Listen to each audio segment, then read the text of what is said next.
Assalamualaikum warahmatullahi wabarakatuh. Alhamdulillah wassalatu wassalam ala rasulillah wa ala alihi wa sahbihi wa mawalah. Ibu-ibu rahimakumullah, kita lanjutkan kajian hadis tentang ibadah di tanah air meraih nilai haji dan umroh. Sekarang makalah yang ke-6, yaitu man shallal ghadati jamaah summa qa'ada yadhkurullaha hatta tatlu asy-syamsu summa shalla rak'atain kanat lahu ka ajri hajjatin wa umrah. Qala Rasulullah sallallahu alaihi wasallam tamah. Dan posisi kita sedang membahas bab dikir, yadkurullah, dikir kepada Allah. Dan dikir itu cukup luas maknanya. Yang ke-18, ini yang ke-18, dikir bermakna Rasul. Ini yang ke-18 teh dikir yang tercantum dalam Quran. Kalau di dalam hadis beda lagi tambahannya, ya. Ini mah dikir, perkataan dikir yang tercantum di dalam Al-Qur'an. Makna yang ke-18, dikir bermakna Rasul diutus. Sebagaimana firman Allah, a'udzubillahi minasyaitonirrajim, a'addallahu lahum adzaban syadida fattaqullaha ya ulil albab alladzina amanu qad anzalallahu ilaikum dzikra. Nah, di sini dzikra.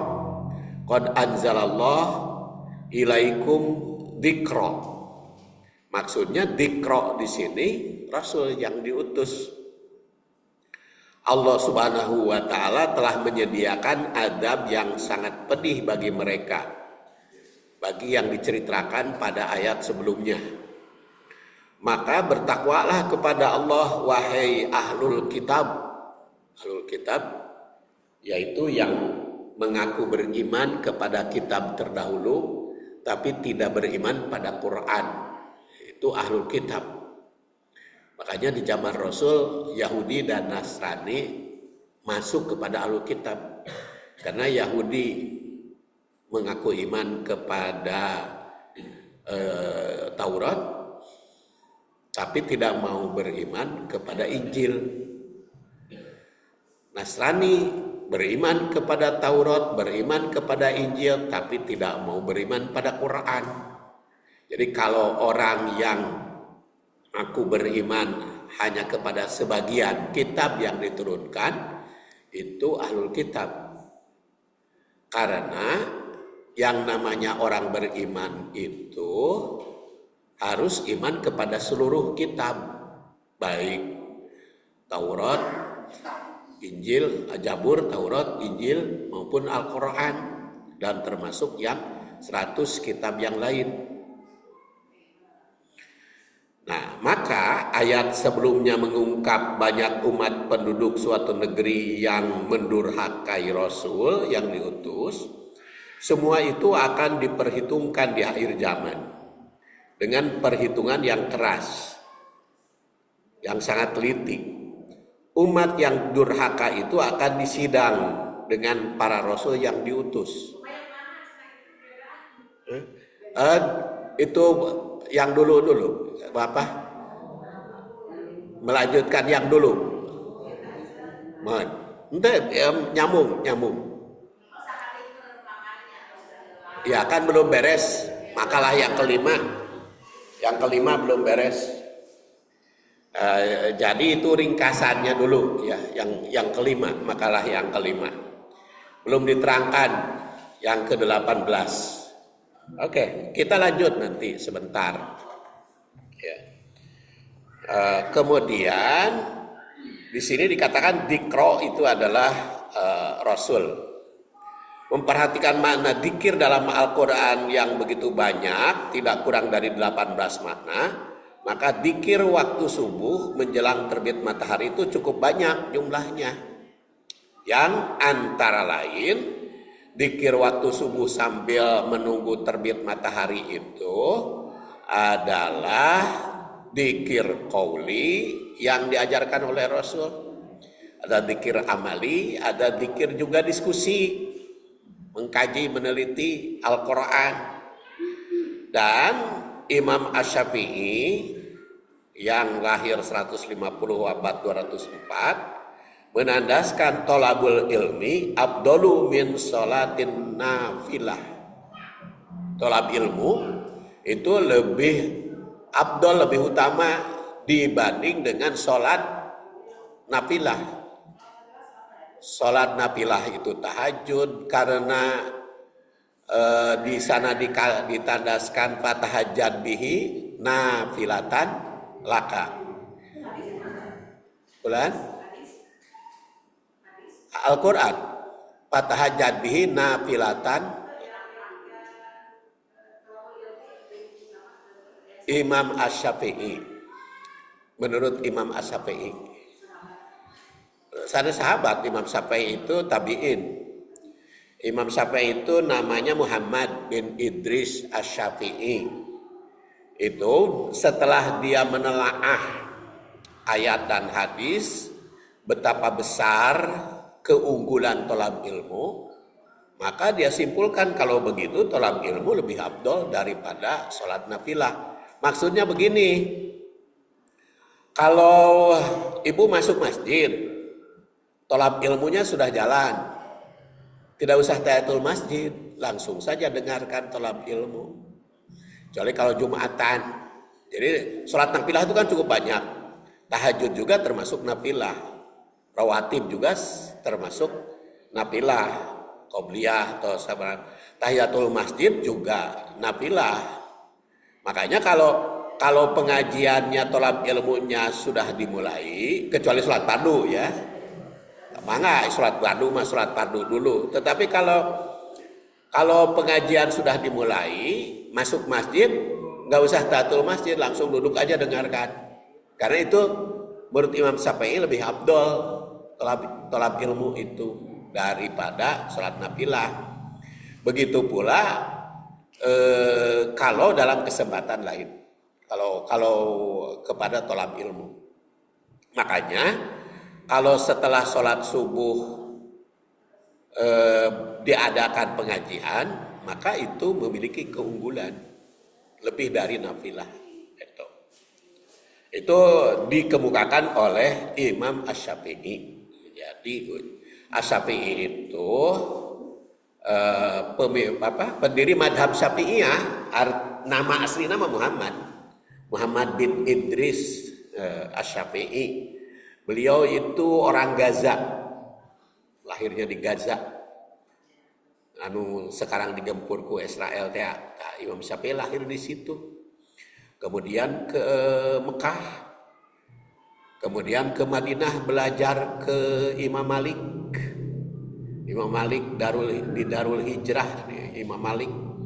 Terus ke Irak belajar Kamuridna Hanafi, itu Imam Syafi'i. Kemudian dari situ teh hijrah ke Mesir. Nah, wafatnya di Mesir. Jadi makamnya Imam Syafi'i itu di Mesir. Dan umur nama hanya 54 tahun beliau teh. 54 tahun Hijriah nih. 54 tahun Hijriah bukan 54 tahun Masehi. Ya. Jadi 54 tahun Hijriah ada hari para ulama menyebutnya pakai Hijriah. Jadi mungkin kalau Masehi nama 51 lah. 51 tahun. 53 lah, 53 tahun Masehi nama. Sebab saya juga kan Masehi nama kan 54 ya. Lahir itu 54, sekarang 2024 berarti kan 70 ya Masehi. Padahal kalau Hijriahnya kan 12 Rabiul Awal 1374 ya, jadi 72. Kalau hijriah nama. Nah ibu juga umur itu ngitung tuh dihitung hijriah. Ya, ya ke sekolot itu teh kan umur umur dihitung oleh Allah teh umur panta-panta gitu oleh Rasul itu kan Komariah atau Hijriah teh ya. Kumaha tuh hayang hitungna kalau ibu tahu Masehi tinggal tanya baik ke Google tanggal sekian tanggal sekian teh berapa tanggal Hijriah tinggal nulis gitu muncul Hijriahna hari naon gitu gampang sekarang mah. Apalagi kalau nanya ke AI itu istilahnya kan sekarang tong-tong gitu hari AI mah ibu bingung nyeun makalah tinggal nulis we di dinya muncul makalah AI mah gampang ya jadi pinter ku teknologi. Nah jadi itu Imam Syafi'i itu hanya 54 tahun usianya. Tapi itu kan usia biologisnya ya. Kalau usia historisnya sampai sekarang kan masih hidup. Historis kan masih dipakai sekarang masih disebut, masih diingat gitu ya. Ya panjang usia itu teh panjang umur. Pokoknya mah kalau banyak tulisan panjang umur teh. Tadi si ibu di Suralaya telepon. Assalamualaikum Pak Ustadz, waalaikumsalam, alhamdulillah geuning Pak Ustadz teh masih kene aya karena di Suralaya Pak Saipudin GR meninggal. Tadi itu katanya lagi pengajian, jadi diumumkan ngedoa ke Pak Saipudin. jadi ruas maka begitu pulang teh telepon langsung gering cenah ieu aya keneh alhamdulillah Bu. si ibu pengajian dulu pengajian Suralaya jadi reuaseun kalau meninggal teh jadi saya 2 kali diumumkan meninggal di pengajian dulu tahun berapa itu 3 tahun yang lalu lah di Margahayu Raya rame lagi barusan mah di Suryalaya di pengajian diumumkan ya mungkin ada Saipudin lagi mungkin meninggal jadi atuh panjang yuswa cenah amin. Jadi itu usia itu Bu walaupun pendek kalau banyak jasa jadi panjang makanya harus berkualitas tinggal nanya aja ke diri sorangan ya abdi teh geus jasa naon gitu ke masyarakat gitu. Pokoknya jasana majelis taklim itu kan panjang terus majelis taklim ya. Jasa masjid, jasa. Oke, itulah pendapat Imam Syafi'i dan Imam Syafi'i itu paling laku ya pendapatnya di Indonesia. Karena memang perundang-undangan di Indonesia banyak mengutip Imam Syafi'i. Seperti undang-undang perkawinan nomor 1 tahun 74 itu berdasar madhab Syafi'i. Undang-undang perkawinan itu banyak sekali aturan-aturannya berdasar madhab Syafi'i. Dan memang menyebar di berbagai tempat. Dan memang Imam Syafi'i itu termasuk orang yang belajar ke 2 madhab, yaitu ke Imam Maliki langsung, dan kalau ke Imam Hanafi karena sudah meninggal duluan, Imam Hanafi mah muridnya Bu Yusuf dan Sauri, Imam Syafi'i belajar. Kalau Imam Hambali mah kan setelah Imam Syafi'i, kalau Imam Hambali itu, jadi kalau dia mengatakan tolabul ilmi afdalu min sholatin nafilah, keharti gitu. Karena memang diriwayatkan juga oleh Abu Hurairah kan, majtama'a qaumun fi baitin min buyutillah yatluna kitaballah wa yatadarasunahu bainahum illa nazalat alaihimus sakinah wa ghasyiyatuhumur rahmah wa hafathumul malaikah wa fadzakarallahu fihinna indah. Kemudian di situ adalah fi baitillah, yaitu rumah Allah ya, seperti kita sekarang ini sedang di Baitullah. Karena ternyata banyak di sini fi baitin min buyutillah, fi baitin min buyutillah, di rumah min buyut. Buyut itu jamak, berarti rumah Allah teh banyak, bukan hanya Masjidil Haram saja buyut Allah. Semua masjid itu buyutullah, rumah Allah Subhanahu wa taala, termasuk kita sekarang ini.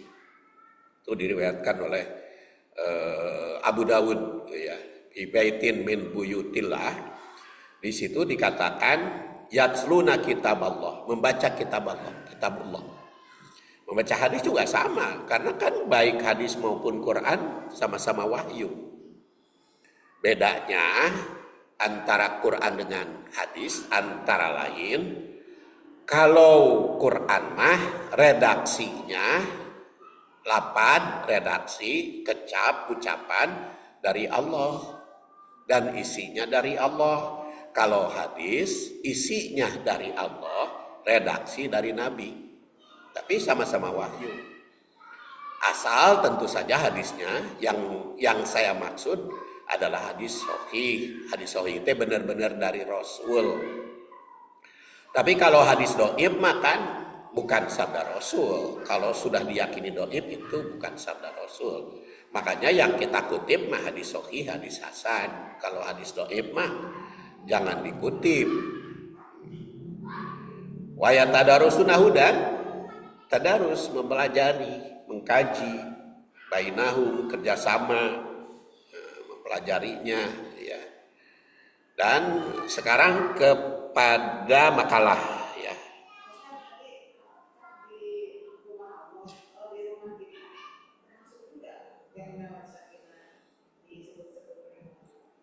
Kalau di dalam hadis Abu Daud mah di rumah Allah.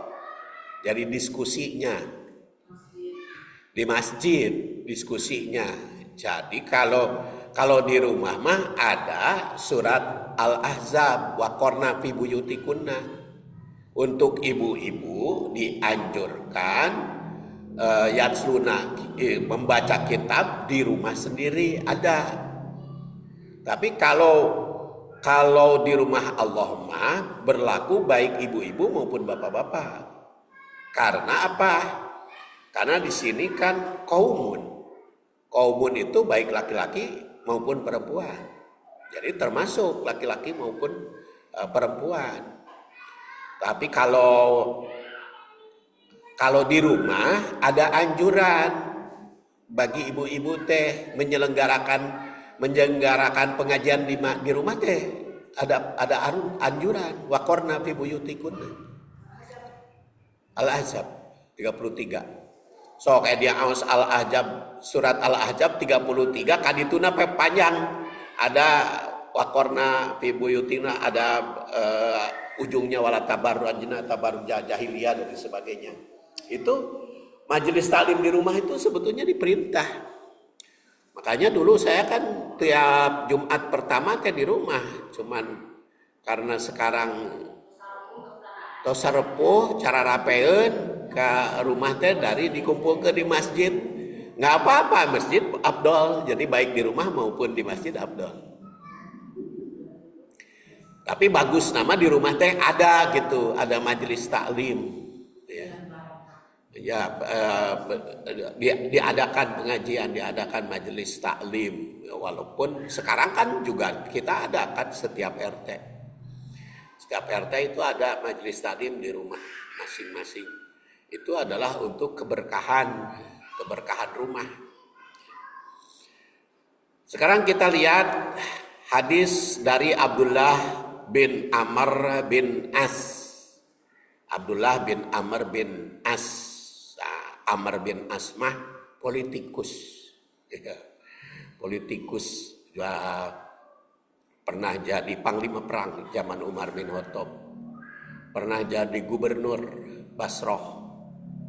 Terus pernah jadi utusan Muawiyah bin Abi Sofyan ketika diskusi dengan Ali bin Abi Thalib. Waktu itu ada perselisihan pendapat di kalangan sahabat antara Ali dengan Muawiyah bin Abi Sofyan, ya. Kemudian diadakan islah perdamaian. Maka utusan Muawiyah bin Abi Sofyan Amr bin As, utusan Ali bin Abi Thalib Abu Musa al-Asy'ari. Maka di situ dikatakan karena politikus ini mah Amr bin As mah. Maka ditandaskan supaya diskusi ini netral katanya. Maka lepaskan dulu jabatan masing-masing. Maka agar Ali bin Abi Thalib melepaskan jabatan sebagai khalifah, kata Amr bin As. Kemudian setelah itu setuju, suruh pidato perwakilan Ali dan perwakilan Muawiyah, kata Amr bin As, udah yang sepuh aja dulu yang pidato. Ya, sepuh Abu Musa al-Asy'ari sepuh. Maka dengan ini atas nama Ali bin Abi Thalib meletakkan jabatan kekhalifahan. Silahkan Amr bin As, karena Ali meletakkan jabatan, maka jabatan dipegang oleh Muawiyah bin Abi Sofyan. Politikus atau geger sajagat dunia Islam, ya. Bukan kadinya jingna tadi nama, karena kan Abu Musa al-Asy'ari kan orangnya soleh gitu. Amr bin As politikus. Ya, itu tak salah satunya. Jadi rame di masyarakat. Maka orang Khawarij itu mengutus semua Ali, Muawiyah, Abu Musa dan Amr bin As itu salah, kata Khawarij, kudu dibunuh semua. Maka salah satu subuh diutus 4 sniper, penembak jitu, diutus untuk membunuh 4 orang itu, Ali, Muawiyah, Amr bin As dan Abu Musa al-Asy'ari. Ternyata pada subuh itu yang ke masjid hanya Ali. Yang ke masjid itu berjamaah itu hanya Ali. Muawiyah teu ka masjid aya gangguan. Abu Musa teu ka masjid. Begitu pula Amr bin As. Nu ka masjid Ali unggul. Nya nu terbunuh Ali. Ali bin Abi Thalib terbunuh oleh orang-orang Khawarij. Khawarij itu yang mengkuburkan sararea. Itu salah satu cerita tentang ayahnya Abdullah. Ini mah yang menceritakan bukan Amr bin Asnya, ini mah anaknya. Jadi Abdullah bin Amr bin As yang wafat tahun 63. Makanya rame weta dirinya mah perpolitikan, ya. Meriwayatkan kuntu, kata Amr bin As, asumud dahro'ah, bukan Amr bin As, Abdullah bin Amr bin As. Jadi gini, Pak, perlu diceritakan karena kita kan harus tahu sahabat-sahabatnya. Jadi kalau Amr bin As mah politikus, cerdas orangnya. Kalau Abdullah bin Amr bin As itu bukan politikus, itu ahli ibadah, ahli hadis. Sama Abdullah mah orang-orang ahli ibadah. Ada Abdullah bin Amr, ada Abdullah bin Abbas, ada Abdullah bin Mas'ud. Itu Abdullah bin Umar, itu ahli-ahli dalam bidang hadis, ahli ibadah. Itu ada perbedaan pandangan anaknya Abdullah mah, seperti Abdullah bin Umar ya. Orang nate soleh banget gitu. Akhlak nate sae. Itu meriwayatkan hadis. Kalau Umar bin Khattab kan jago perpolitikan. Abdullah bin Amr juga begitu. Ayahnya hebat, panglima perang, politikus. Anaknya orang soleh. Abdullah bin Abbas juga bukan politikus. Kalau Abbas politikus. Tapi Abdullah bin Mas'ud mah orangnya politik. Karena itu yang membunuh Abu Lahab. Kalau Abdullah bin Umar, nah Umar bin Khattab politikus. Abdullahnya orang-orang yang itu berpengaruh kepada meriwayatkan hadis. Jadi kalau yang namanya Abdullah bin Amr, Abdullah bin Umar itu tidak menafsirkan hadis. Pokoknya apa adanya we. Tapi kalau Abdullah bin Abbas itu ahli takwil, menafsirkan Quran. Abdullah bin Abbas. Kan di dalam memahami, menafsirkan Quran dan hadis dipengaruhi oleh kecerdasan orang, analisis, ya, menganalisa. Ya seperti sekarang aja dilihat di masyarakat. Kenapa jamaah tabligh pakai gamis? Dan kalau makan di nampan tidak mau senok, tidak mau piring. Dalilnya ingin mencontoh Rasul.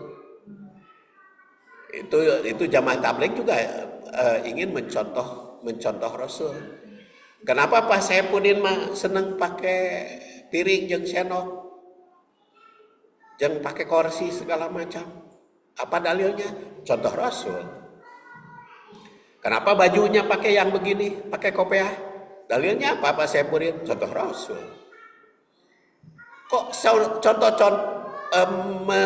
menyebut contoh Rasul, tapi prakteknya beda? Bisa. Itu antara tekstual dan kontekstual. Memahami hadis Kan nu nikah juga kan ada walimah pakai padang pasir kan. Pakai gamis bajuna. Tapi pakai tegung. Tanyanya contoh Rasul. Nah, tujuan kan tidak ada muslim yang tidak mau mencontoh Rasul. Kita juga ingin mencontoh Rasul. Kenapa ibu-ibu bajunya warna-warni? Dalilnya apa? Contoh Rasul. Kenapa kok warna-warni? Pan eta ada hadis. Tibun nisa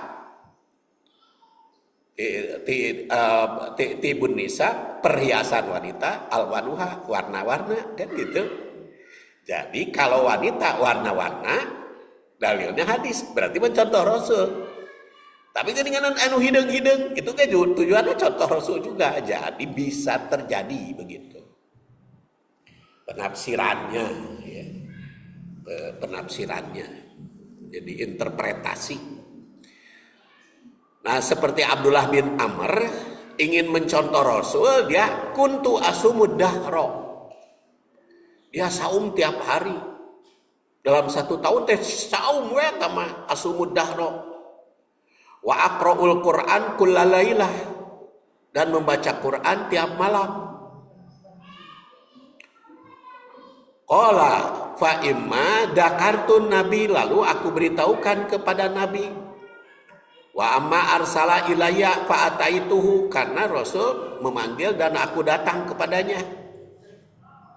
Faqala li, Rasul bertanya kepadaku, alam ukhbar annaka tasumud dahra. Ceuk beja mun alam ukhbar teh ceuk beja, ada yang memberitahu aku, innaka tasumud dahra, sesungguhnya engkau saum tiap hari. wa taqra'ul Qur'an kullalailah, dan membaca Quran satamatan semalam.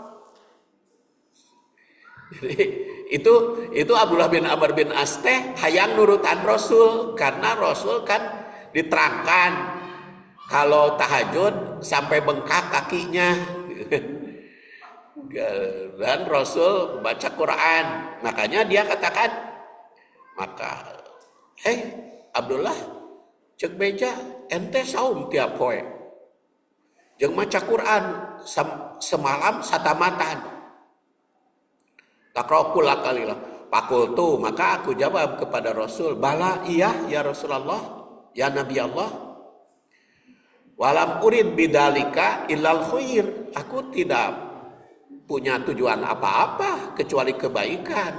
Kunaon baca Quran satamatan semalam dan saum 3 hari, tiap hari. Kita ingin meneladani Rasul.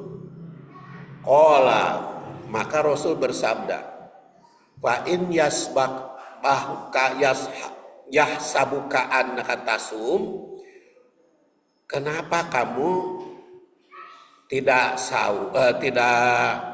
saum min kulli syahr, salah satu ayam 3 hari sabulan tong saum 3 hari tong saum tiap hari 3 hari aja 1 bulan. Qultu, aku tanya, ya Nabi Allah, ini utik aqdala min dalik, aku kan mampu melebihi dari itu. Ingin ukur 3 hari sabulan, nah sudah setik teuing, saya mampu lebih dari itu. Maka Rasul innaka utik min balik.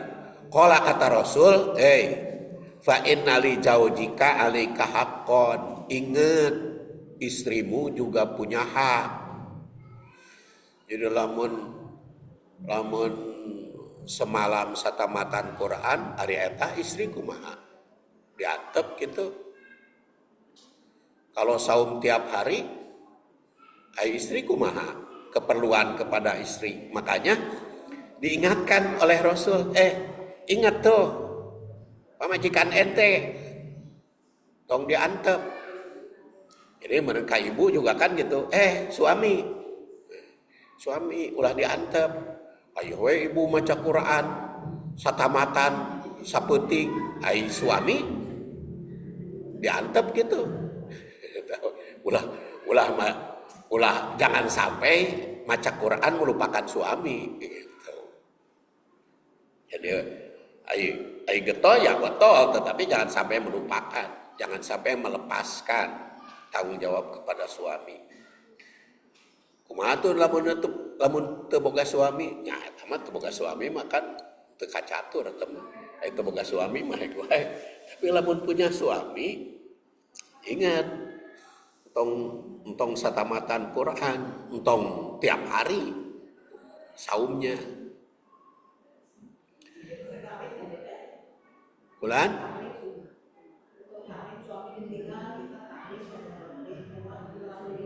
Ya, tapi jangan sampai melepas, jangan sampai mengganggu urusan suami. Taklim juga sama, jadi jangan sampai mengalahkan. Harus diatur, dan kadang-kadang ada saking konsentrasi pahareup-hareup jeung suami nama pahareup-hareup nakorsi pahareup-hareup, tapi suami ka mana kitu pikiranana, ibu ka mana. Walaupun pahareup-hareup tapi ari perhatianana eueuh. Sami-sami pegang handphone, pahareup-hareup nama pahareup-hareup tapi pikirannya kemana. Harus hati-hati itu, jangan sampai. Jadi jangan sampai seperti itu. Jadi kan kadang-kadang suami nanya, oke, jawabannya tepung udah ker mikiran mana gitu.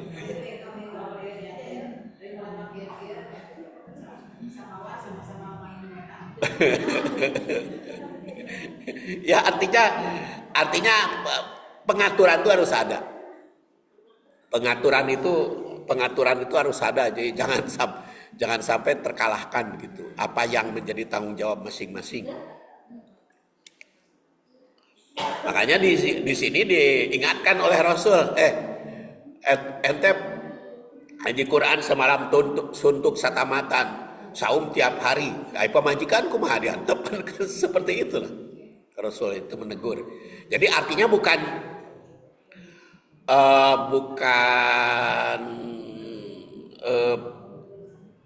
apa istilahnya itu tidak boleh konsentrasi, tetapi jangan sampai mengganggu urusan rumah tangga. Jadi syariat Islam itu mengajarkan kepada kita ada keseimbangan. Jadi filosofisnya begitulah. Tidak boleh karena terlalu konsentrasi ibadah sehingga muamalah atau hubungan sesama keluarga terlupakan. Jangan sampai begitu. Ya, makanya harus saling mengizinkan, saling meridhoi dan dibina. Ya, kenapa banyak Rasul itu apabila ditanya oleh sahabat sering jawabannya ke muamalah gitu, ke hubungan sesama manusia. Sok tentang iman, man kana yu'minu billah wa yaumil akhir, apa lanjutnya? Wal yukrim jarohu wal yukrim doipahu, gitu kan? Siapa yang beriman kepada Allah dan hari akhir, muliakan tamu, muliakan tetangga. Kan iman itu kan kepada Allah. Tapi ketika ditanya beriman kepada Allah, kepada hari akhir, muliakan tamu, itu kan muamalah. Tayukrim jarohu, tetangga. Kadang-kadang kita saling konsentrasi sehingga lupa kepada urusan tetangga. Ya, yang menariknya tadi pada waktu yang lalu itu kan sampai al-hajjul mabrur laisa lahu jazaa'un illal jannah. Haji mabrur itu tidak ada pahala kecuali surga. Lalu ditanya oleh sahabat, ya Rasulullah, mal hajjil mabrur? Apa itu haji mabrur? Jawaban Rasul, itu amu to'am tuh, mere makan. Wa ibsa'us salam, menyebar luaskan perdamaian. Itu kan muamalah. Jadi manifestasi. Nah, makanya di sini juga dikatakan kata Abdullah bin Amr saya itu ingin memiliki keutamaan, ingin memiliki keabdolan. Makanya banyak baca Quran, makanya banyak saum. Maka kata Rasul, ingat dah, suami kamu udah diantem. Nah, lalu dia katakan, ini utiku afdol min dalik. Aku kan mampu lebih dari itu. Maka Rasul bersabda, alaika haqqan wali zaujika alaika haqqan wali jasadika alaika haqqan, jasadmu. Jadi ketika kita ingin mendapatkan keabdolan, keunggulan, ritual, ingat jasad.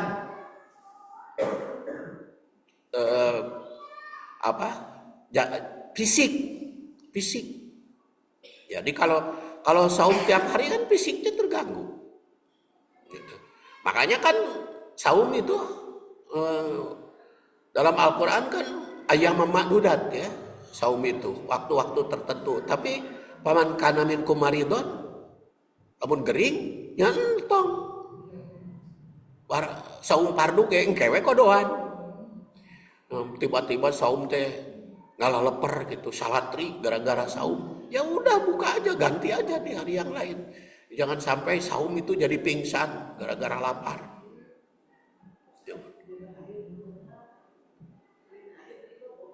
Ya bawa aja kalau nunutan. Tahajud ngalengut kuat, tekuat. Ya bawa aja dulu, oke lanjutkan deui. Oke lanjutkan deui. Kan Rasul mau tahajud kan membisikkan dulu kepada istrinya. Ya Aisyah, wahai Aisyah, boleh enggak aku malam ini memanjatkan kehadirat Allah Subhanahu wa taala semalam suntuk? Dia ngasih tahu, nanya dulu pada Aisyah. Jawab Aisyah, ya Rasulullah, aku itu cinta berada di sampingmu. Tapi aku lebih cinta lagi apabila engkau bisa melaksanakan sesuai dengan apa yang keinginanmu. Jadi isinya apa itu? Pertama istrinya mendukung, kedua suami, padahal kan suami mah teu wajib atuh kabejaan mah, minta izin mah teu. Tapi Rasul kepada istrinya nanya, boleh enggak aku ibadah semalam suntuk? Jadi itu karena punya hak gitu.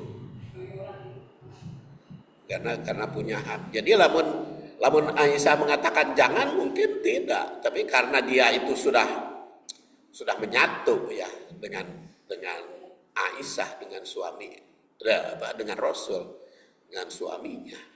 Nah itu makanya ibadah ritual itu jangan sampai mengganggu keharmonisan rumah tangga. Makanya doanya juga barokallahu laka wa barokah alaika, keberkahan. Doanya juga begitu berdoa teh bukan semoga punya anak.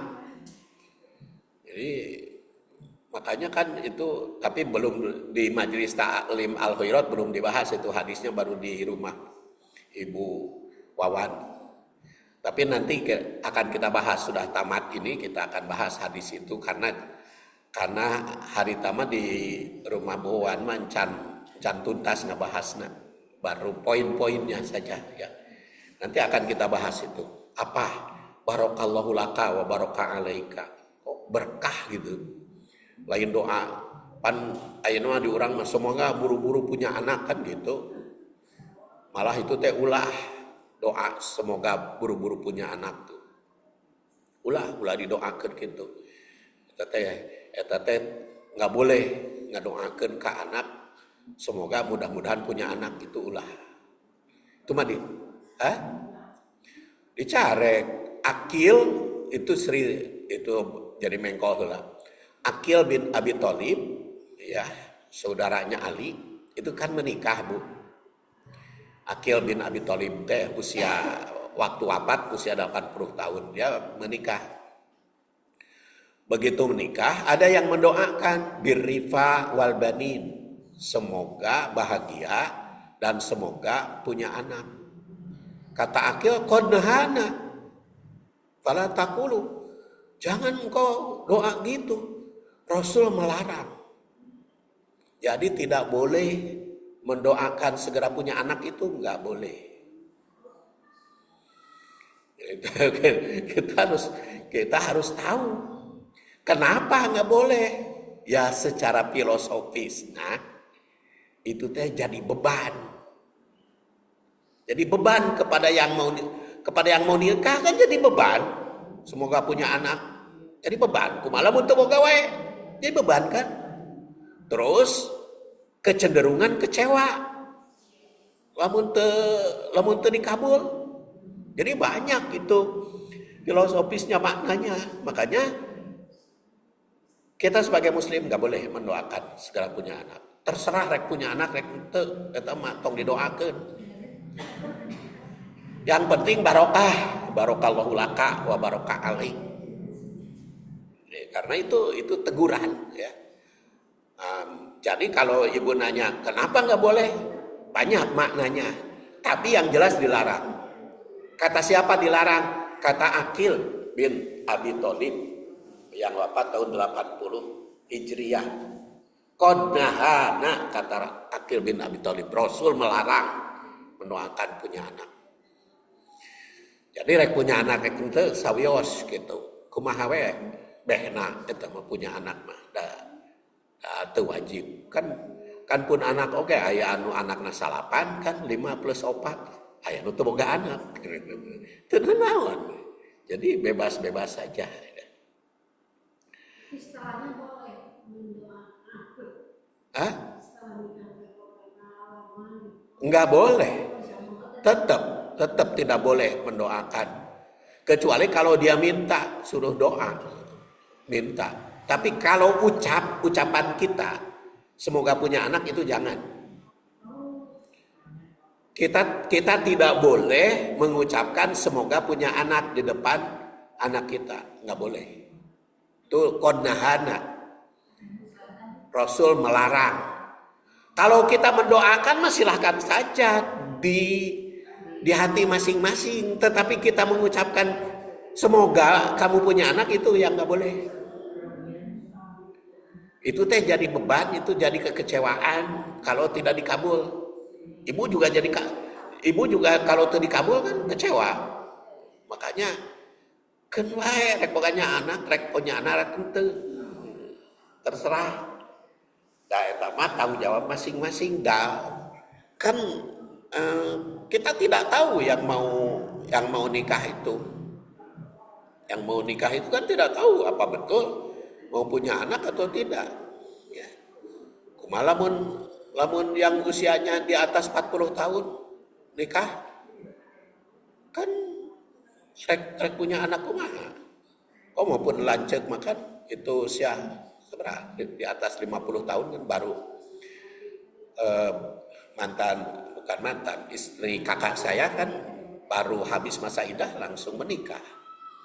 Masa didoakan punya anak? Ya enggak tuh umur di atas 50 tahun punya anak.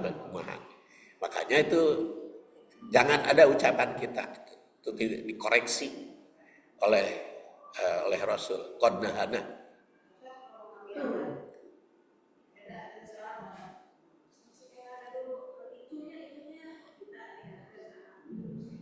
Tegor kedah nama.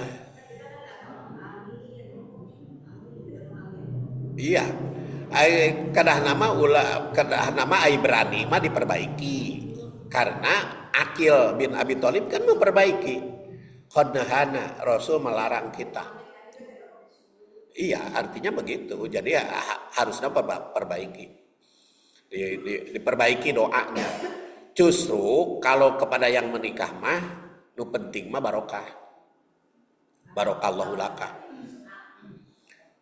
Karena barokallahu laka yang paling penting itu doanya. Walaupun tadi ada samawa ya di kitab, tapi kan kalau kita telusuri mah samawa teh teu aya hadisna. Yang ada mah barokallahu laka.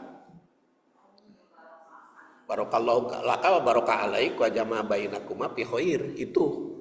Dan itu bagus sekali maknanya, tapi can cek abdi can dibahas kewe.